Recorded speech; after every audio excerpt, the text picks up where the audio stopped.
This next technique that we're going to look at is Soc Sau. Soc Sau is a very famous technique, and it's actually to dislocate your opponent's shoulder from the socket so that he can't use the limb. Uh, the energy with this technique is similar to somebody taking a tablecloth away without taking the plates off the table or dropping the cups. It's very, very sharp, very shocking. It's in the Chow Gar Mantis, it's known as gang power or gang shock power. So some parts of China call it fa jing. So the technique itself, you're taking the wrist and just above the elbow. If Peter tightens his neck and shoulder, never do this when your partner's relaxed, because you will tear all the tissue in the shoulder. It's a hospital job, usually an operation. So tense up. I'm very loose. Yeah. It's not a gradual pull. It's similar to having a rope with a noose, and as I pull it tightens. Yep. So yeah,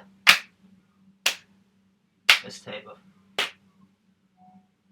If I'm tense and I try Soc Sau, my hands just come off. Yeah. So the drill to actually build up Soc Sau is 1, 2.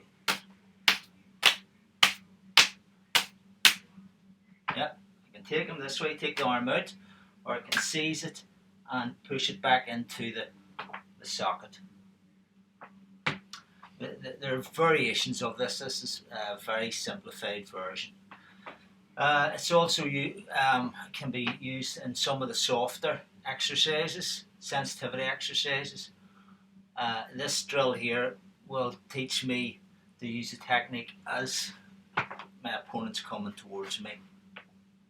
If I try it when he's moving backwards, he will sense it and he will resist. So there are a lot of soft exercises where you're actually feeling through the nervous system. You're not looking at what you're doing and trying to feel the energy. Like at the moment, I can feel most of his force going to my left. So I'll use an inside technique. If he changes the direction, I feel it going this way, I'll use Soc Sau. This time it's going straight in. I maybe use a knee technique or a kick. So again, you just play with the techniques with your partner, and what you're really working with at the end of the day is what, if you are attacked, is 2 arms, 2 legs, and a nervous system that does react to everything that you do. Every action will have a reaction.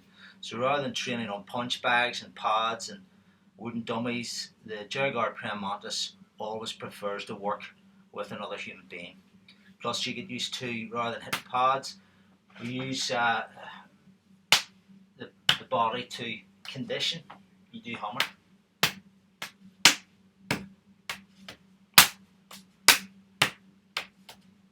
So what we're getting used to is flesh and bone being hit.